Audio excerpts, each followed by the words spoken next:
Hello and welcome to our deep dive into fluid mechanics. Today, we aren't just looking at water moving through a pipe. We are looking at one of the most fundamental experiments in engineering history, the Reynolds experiment. If you ever wondered why smoke rises in a straight line before suddenly swirling into chaos, or why a garden hose flows smoothly at low pressure but sprays violently when you turn it up, you are observing the difference between laminar and turbulent flow. But how do we predict this change? In 1883, Osborne Reynolds, an innovator in fluid dynamics, answered this question. He didn't just observe the flow, he gave us a number, the Reynolds number, that engineers still use today to design everything from oil pipelines to airplane wings.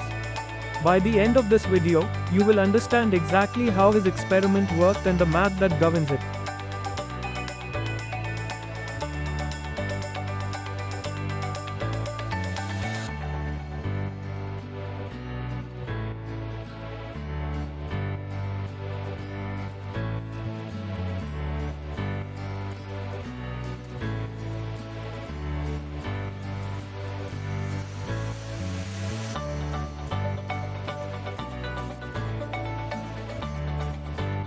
Now, let us look at how Reynolds visualized this battle.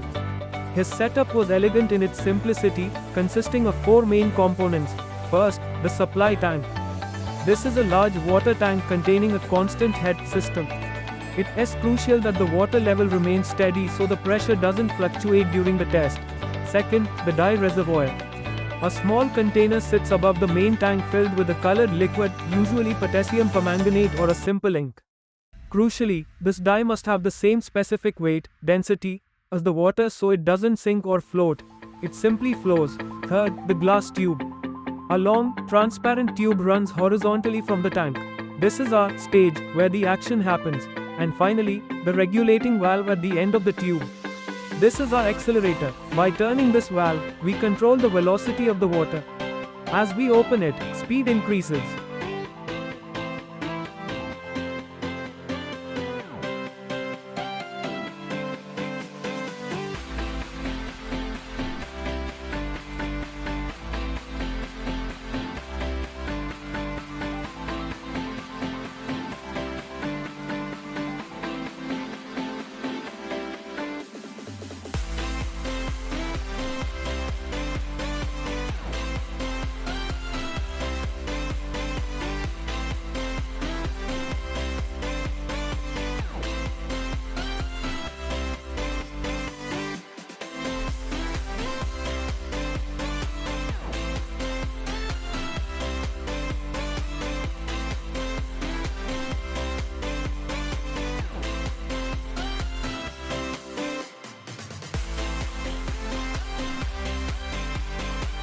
Observation moon, high velocity. Finally, let us open the valve wide. The velocity is high. The dye filament completely breaks down. It doesn't even form a line anymore. It explodes into the water, mixing instantly in a chaotic, random motion. The orderly layers are gone. Inertia has won the battle. This is turbulent flow.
let us run the experiment. We are going to slowly open that valve and watch the dye filament. Observation 1. Low velocity. We start with the valve barely open. The water moves slowly. Look at the dye. It forms a sharp, straight filament line right through the center of the tube. It looks like a solid wire. The layers of water are sliding over each other smoothly, like a deck of cards. This is laminar flow.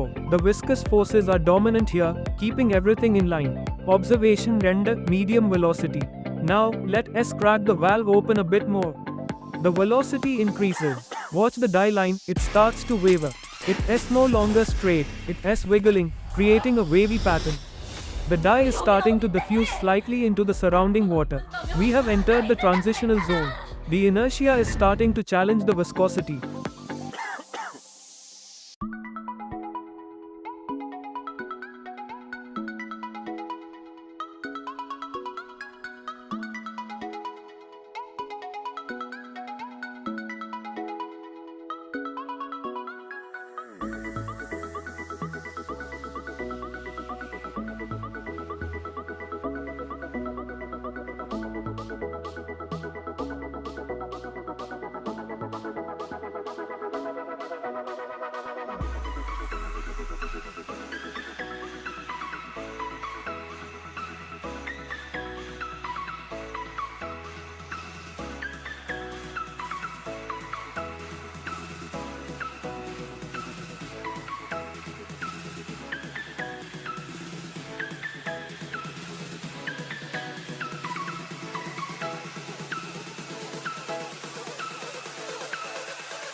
We've seen the visuals, but engineers need numbers.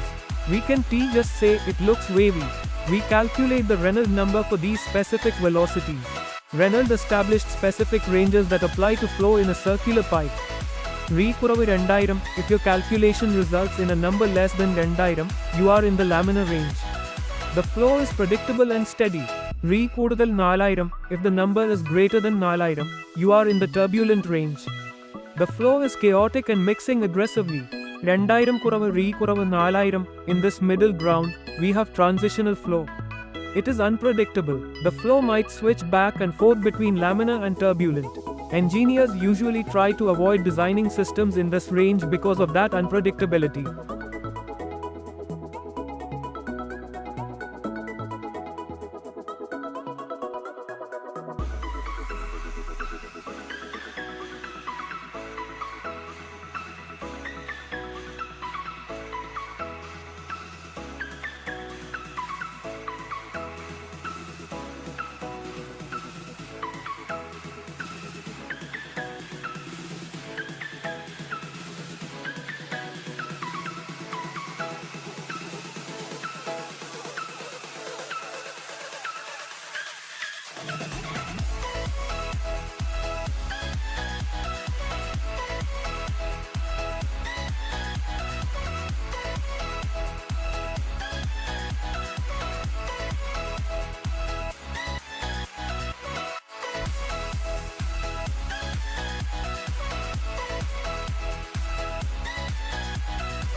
Ma'am, you do not redeem it. Ma'am, do not redeem it.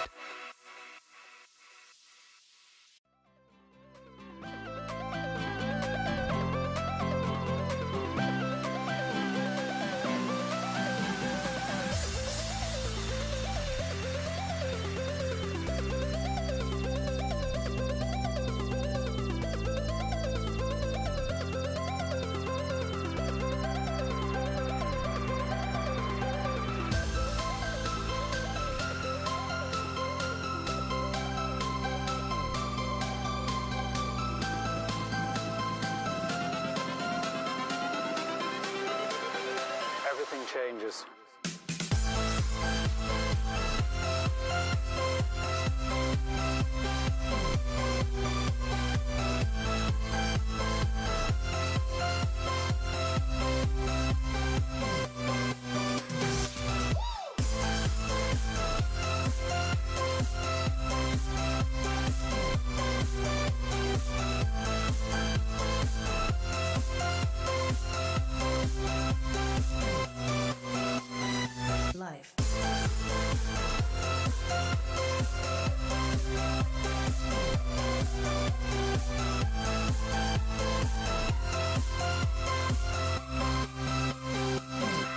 So, why do we care?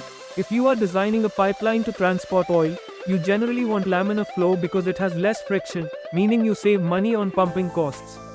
However, if you are designing a chemical reactor or a mixer, you want turbulent flow. You want that chaotic mixing to ensure your chemicals react properly. Even in your own body, blood flow is typically laminar. If it becomes turbulent, it can be a sign of arterial blockage or other health issues. Osborne Reynolds gave us the tool to predict this behavior without having to build the pipe first. By simply plugging in our density, velocity, diameter, and viscosity, we can predict the future of the fluid.